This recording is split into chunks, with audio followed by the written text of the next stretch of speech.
Bună ziua, bine ați venit la noi la Slănic Moldova, la pensiunea Izvoare. Fiindcă sunteți în Moldova, vrem să vă pregătim ceva specific moldovenesc, și anume pârjoale moldovenești. Ionica, bucătarul nostru și nepotul, o să vă pregătească.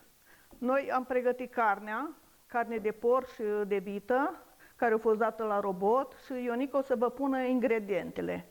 O să pună, fiindcă este primăvară, punem verdețuri, punem ceapă verde, punem un pic de pătrunjel și un pic de mărar,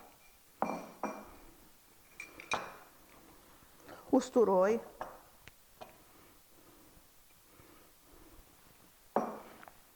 așa. Fiindcă noi suntem ardeleni, dar suntem în Moldova și pregătim pârjoale moldovenești, punem piper și piper așa mai mult ca în Ardeal. Așa, un pic de sare,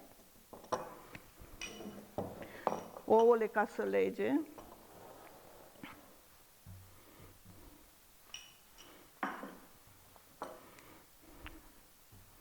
și un pic de făină.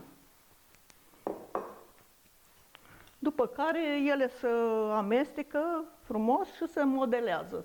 Pârjoalele moldovenești, spre deosebire de chiftele, ele se fac lunguiețe. Se amestecă bine. Așa.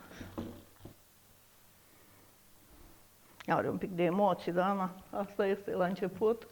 Toți n-am crescut învățați niciunul, toți am trecut prin perioada asta. Pârjoalele moldovenești se pot servi cu garnitură de cartofi naturi, care o avem acum pregătită, sau cu piure de cartofi sau pilav. Vă așteptăm la pensiunea Izvoare din Slănic Moldova și vă urăm Poftă bună!